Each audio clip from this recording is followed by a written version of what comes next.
దేవుడు అనంట నీ జీవితంలో నుండి ఆయనకేం లాభం కలుగుద్ది అనేది చూడలేదంట, నీ జీవితాన్ని ఎలా లాభంగా మార్చాలో చూస్తున్నాడు. మీ పక్కనోడు చెప్పండి, దేవుడు నీ జీవితాన్ని లాభకరంగా మార్చును కాక. నిన్ను వాడుకోడు, ఊరికనే నిన్ను లాభంగా మార్చాలనేది దేవుని యొక్క ఆశ. God is rewarder of labour. తన పొరుగు వాని చేత ఓరకే కొలుము చేర్చుకున్న వానికి ఫ్రీగా ఎవరితో చేయించుకోకూడదంట. చేయించుకుంటే శ్రమ ఎవరికి? ఈ శాసనాన్ని పెట్టింది ఎవరు? దేవుడు.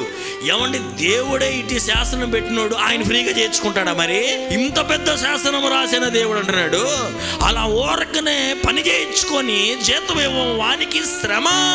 కొన్ని శ్రమలు అందుకనే ఇచ్చే అవసరం ఇచ్చేయి, నీ శ్రమ పోతుంది. పనివాడు జీతానికి అర్హుడంతే. కనుక ఇక్కడ మనం పని చేసినా ఖచ్చితముగా జీతం ఇస్తాడన్నాడు. అలాగైతే ఆయన పని చేసేవాడికి దేవుడు జీతం ఇస్తాడా? ఇవ్వడా?